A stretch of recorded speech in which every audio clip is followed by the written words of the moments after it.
चलो दोस्तों, welcome to money stalkers. तो इस वीडियो के अंदर मल्टीपल स्टॉक्स के बारे में हम लोग बात करेंगे, लेकिन सबसे पहले हम लोग बात करेंगे विप्रो के बारे में।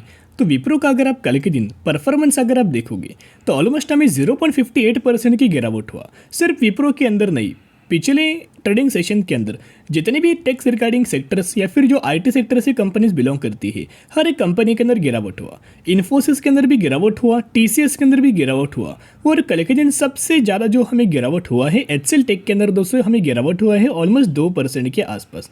सबसे ज़्यादा इन द सेंस यानी कि जो कंपनीज है विप्रो, इन्फोसिस, टीसीएस, उन कंपनीज में से सबसे ज़्यादा जो गिरावट हुआ है एचसीएल के अंदर ही हमें गिरावट दोस्तों हो चुका है। और दोस्तों ये जो गिरावट हुआ था ये प्रिडिक्टेबल था। अभी क्यों प्रिडिक्टेबल था? बेसिकली अगर आप नैस्डैक को देखोगे तो हमें नैस्डैक के अंदर ह्यूज अमाउंट तक पिटाई हमें नजर आई थी। तो नैस्डैक के अंदर दोस्तों पिटाई होगी या फिर नैस्डैक के अंदर गिरावट होगी तो नैस्डैक के अंदर क्या नंबर ऑफ टेक कंपनीज हमें लिस्टेड है, तो उन टेक कंपनीज के अंदर भी करेक्शन होगा। तो अगर नैस्डैक के अंदर करेक्शन होगा तो 70% हमें चांसेस होता है कि इंडियन स्टॉक मार्केट के अंदर भी आपको करेक्शन नजर आए, और आईटी सेक्टर के अंदर भी हमें करेक्शन नजर आ चुका है। तो देखिएगा, चलिए एक एक करके अपडेट्स के बारे में कवर अप करते हैं। सबसे पहले हम लोग बात करेंगे विप्रो के बारे में। तो अपडेट्स विप्रो के ही अंदर हमें निकल के आया है।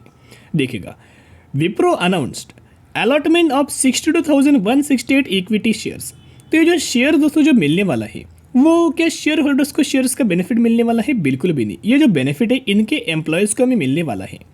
तो इनके एम्प्लॉयज़ को दोस्तों जब भी हमें शेयर्स मिलते हैं तो जो शेयर होल्डर्स होते हैं वो बहुत ज़्यादा नाराज़ हो जाते हैं। अभी नाराज़ दोस्तों क्यों होते हैं?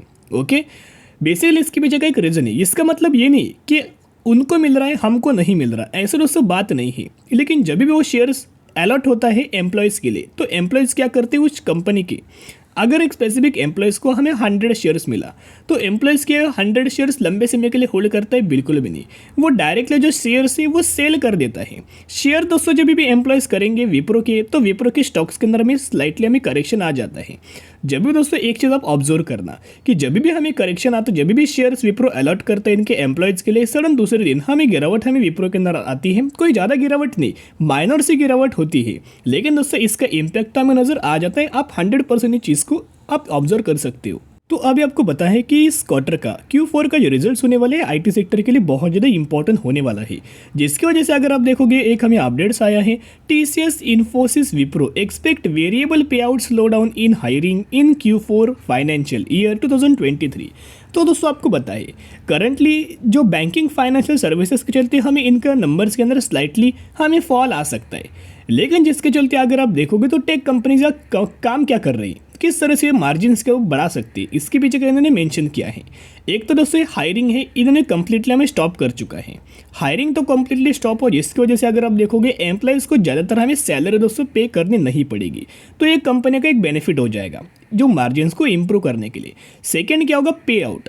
तो पे कट अगर आप दोस्तों देखोगे तो बेसिकली जितना भी एम्प्लॉयज़ को हायर किया है ऑलमोस्ट सभी को दोस्तों सैलरीज नहीं मिलने वाले। तो जो सैलरीज है वो हमें मार्जिन्स के अंदर कंपनियां डाल सकती है, और मार्जिन्स को अपना रिफ्लेक्शन के चलते हमें मार्जिन्स को ये इंप्रूव कर सकती है। तो जब तक कोई भी कंपनी अपने एम्प्लॉयज़ कॉस्ट को यानी कि एम्प्लॉय कॉस्ट को कम नहीं करेगी तब तक किसी भी कंपनी के अंदर दोस्तों मार्जिन्स के अंदर हमें ग्रोथ नहीं आएगी।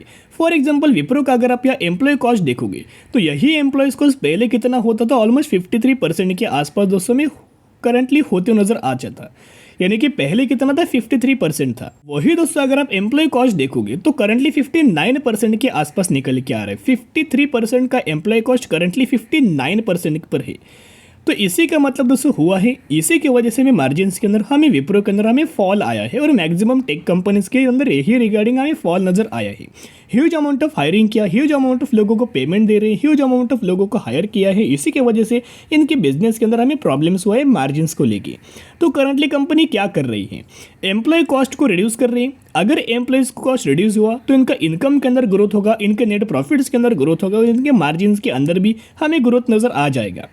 यहाँ दोस्तों अगर आप करंट बेसिस की पर देखोगे जो हमें एम्प्लॉयज़ कॉस्ट पहले 53% था वो बढ़ के 59% हुआ, लेकिन कंपनी के प्रॉफिट्स के अंदर तो इतना ज़्यादा हमें उछाल अभी तक नजर नहीं आया। इसके पीछे का रीज़न भी यही है। अगर आप देखोगे तो यहाँ में 53% के आसपास हमें एम्प्लॉय कॉस्ट था, तब कंपनी ने कितना जनरेट किया? 3100 करोड़। और करंटली अगर आप देखोगे 59% के आसपास हमें एम्प्लॉय कॉस्ट है तो कितना है? 3065 करोड़। तो कोई दोस्तों जंप नहीं, फ्लैट हमें परफॉर्मेंस ही, ऊपर से कंपनी के मार्जिन के अंदर भी फॉल है। इसी मार्जिन को प्रॉब्लम सॉल्व करने के लिए करनी दोस्तों कंपनी अच्छे खासा डिसीजन हमें ले सकती है और कंपनी अच्छे खासे एडजस्टमेंट इनके नंबर्स के अंदर कर सकती है, क्योंकि जो इनका बैंकिंग फाइनेंशियल सर्विसेज का जो विप्रो 31% का रेवेन्यूज हमें जनरेट करता है, जब तक दोस्तों एम्प्लॉयज़ कॉस्ट रिड्यूस नहीं करेंगे, पे आउट रिड्यूस नहीं करेंगे, या फिर इनके जितने भी हमें पैरामीटर्स होंगे उनको दोस्तों अगर रिड्यूस नहीं करेंगे, तब तक इनके जो नेट प्रॉफिट है, रेवेन्यूज है, मार्जिन से उसके अंदर तो दोस्तों उछल नहीं आएगा। तो इसी को लेकर company huge amount of decision ले रही है, और इसी तरह से कंपनी हमें नंबर्स को इंप्रूव करने के लिए इस तरह से कुछ हमें कंपनी कर सकती है। लेकिन दोस्तों कंपनी अच्छी है, फंडामेंटली कंपनी बहुत ज़्यादा स्ट्रांग है, जितना लंबा आप होल्ड करेंगे उतना ही गजब का आने वाले सालों में मल्टीपल का रिटर्न हमें कंपनी क्रेडिट करके दे देगी। सिर्फ आपको पेशेंस रख के लंबे समय के लिए होल्ड करना है। जितना डिप्स के अंदर दोस्तों आपको विप्रो मिले उतना डिप्स के अंदर आप उठाना है, लेकिन कब आपको बाइंग करना चाहिए, क्या करंट प्राइस के ऊपर बाइंग करना है, नहीं। जब तक दोस्तों विप्रो 375 रुपीज़ के नीचे लगातार हमें ट्रेड कर रहा है, जब तक विप्रो 375 रुपीज़ से नीचे चल रहा है, तब तक दोस्तों आपको बिल्कुल भी बाइंग नहीं करना, क्योंकि एक मेजर रजिस्टेंस यही लेवल्स के ऊपर हमें निकल के आ रहा है। तो चलिए अभी हम बात करते हैं नेक्स्ट कंपनी के बारे में। हम लोग बात करेंगे इन्फोसिस के बारे में। तो इन्फोसिस का भी परफॉर्मेंस अगर आप देखोगे तो नेगेटिविटी के अंदर क्लोजिंग नजर आया, लेकिन फिर किस कंपनी के अंदर ज़्यादा गिरावट हुआ, हमें एचसीएल टेक के ही अंदर ज़्यादातर हमें गिरावट हुआ है।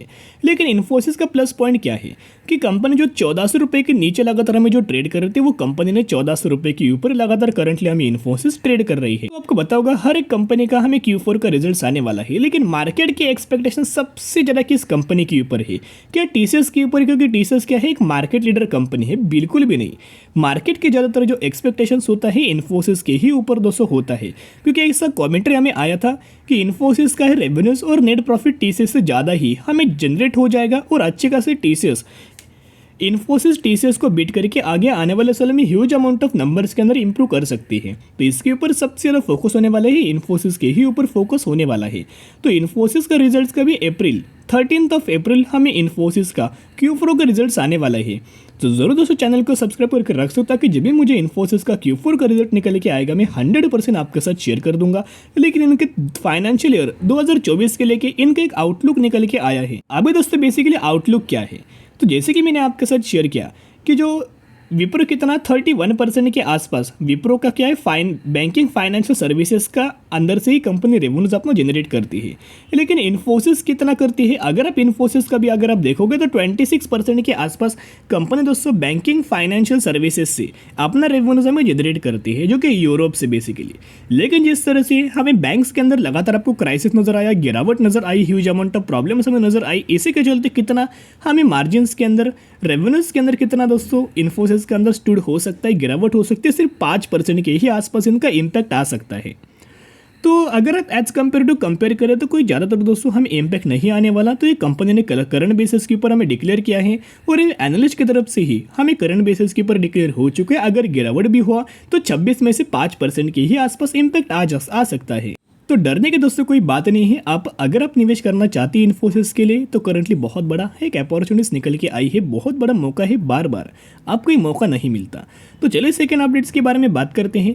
Infosys extend 15 year old partnership with data company LexisNexis। तो बेसिकली इस कंपनी का नाम है, बेसिकली पिछले 15 सालों से इन्फोसिस इस कंपनी से पार्टनरशिप कर रहा है। पिछले 15 सालों से चल रही हुई पार्टनरशिप और ज़्यादा इन्फोसिस ने एक्सटेंड किया।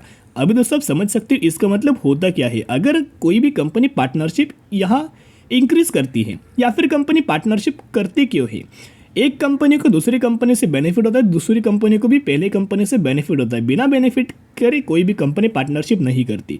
यानी कि 15 सालों में इन्फोसिस को भी इस कंपनी से बेनिफिट हुआ होगा, इसी की वजह से फिर से दोस्तों पार्टनरशिप हमें एक्सटेंड कर चुका है। तो आने वाले नंबर्स के अंदर हमें जंप निकल के आ सकते हैं, और कंपनी पार्टनरशिप चलती इस कंपनी को भी अच्छे खासे बेनिफिट निकल के आ सकता है। तो अगर आप इन्फोसिस के अंदर निवेश करना चाहते हो, basically support and registration level के ही आसपास करंटली हमें इन्फोसिस ट्रेड कर रहा है। बेसिकली इन्फोसिस का जो सपोर्ट लेवल है, लगातार कंपनी ने दोस्तों यही लेवल्स के ऊपर 1400 रुपये का लेवल्स के ऊपर 2 बार सपोर्ट लिया, और थर्ड बार भी दोस्तों सपोर्ट लिया है। लेकिन इसके चलते हमें इन्फोसिस के अंदर लगातार दोस्तों मार्केट ने अगर सपोर्ट किया, तो जो पहला जो टारगेट होने वाला है 1600 रुपये, अगर 1600 रुपये का टारगेट अगर इन्फोसिस ब्रेक करे, तो लगातार जो लेवल्स ब्रेक करेगा तो 1800 रुपये के आसपास हमें इन्फोसिस या ड्राइव हो सकता है। तो बाय ऑन स्ट्रेटेजी अप्लाई करके लंबे समय के लिए होल्ड करना कोई भी कंपनी के अंदर पैनिक लेवल नहीं है। तो चलिए अभी हम बात करते हैं नेक्स्ट कंपनी के बारे में। क्या नाम है, जेट इंफ्रा वेंचर लिमिटेड, इसी कंपनी के अंदर हमें बोनस का आपको बेनिफिट मिलने वाला है 1:1 रेशियो में। तो अगर आपके पास एक शेयर होंगे तो एक के बदले एक आपको बोनस शेयर दिया जाएगा और यही एग्जीक्यूशन के बाद आपके पास टोटल हो जाएंगे 2 शेयर। तो इसी रेशियो के अंदर आपको बोनस के बेनिफिट मिलने वाला है। सिर्फ 33 रुपीज़ के ऊपर कंपनी ट्रेड कर रही है। तो बहुत सारे लोगों को कमेंट सेक्शन में आ रहा था कि इस कंपनी के अंदर क्या हमें बाइंग करना चाहिए, क्या इस कंपनी के अंदर खरीदारी करना चाहिए। देखिएगा, बेसिकली कंपनी का शॉर्ट टर्म बेसिस के ऊपर जो हमें लगातार 5% का अपर सर्किट लग रहा है, इसके ऊपर मत जाना। पिछले 5 दिनों में इस कंपनी ने 21% का दोस्तों रिटर्न हमें शेयर होल्डर्स को दे चुका है। लेकिन अगर आप यही वो चीज़ पिछले 1 सालों में दोस्तों अगर आप ये कंपेयर करें तो 46 to 47% की गिरावट हमें इस कंपनी के अंदर हुआ है। लोग ये नहीं देखते, लोग क्या देखते कि इस कंपनी ने ऑलमोस्ट एक हफ्ते में ही 5 दिनों में ही हमें 21% का रिटर्न शेयर होल्डर्स को दिया है। ये दोस्तों चीज़ इग्नोर करना। इस तरह से अगर आप स्टॉक मार्केट के अंदर काम करेंगे तो जल्दी से आपका जो पैसा है 100% खत्म हो जाएगा और आप परमानेंटली स्टॉक मार्केट से निकल जाएंगे। सबसे पहले स्टॉक मार्केट के अंदर सक्सेसफुल इंसान कौन बनता है? सबसे पहला जो पहला रूल है कि आपको सर्वाइव करना आना चाहिए। मार्केट के अंदर आए हो, स्टॉक मार्केट के अंदर, तो सबसे पहला जो रूल होता है सर्वाइव। तो जो भी लोग स्टॉक मार्केट के अंदर सर्वाइव करते हैं लंबे समय के लिए, वही लोग आने वाले सालों बड़ी वेल्थ उससे क्रिएट करते हैं। तो ऐसे टाइप के कंपनीज के अंदर इग्नोर करना, ओके, तो जिसके चलते इस कंपनी को इग्नोर करके ही चल सकते हो। तो आज के लिए इतना ही। अगर आपको वीडियो पसंद है जरूर वीडियो को लाइक शेयर एंड सब्सक्राइब कर सकते हो। फिर मिलेंगे, बाय।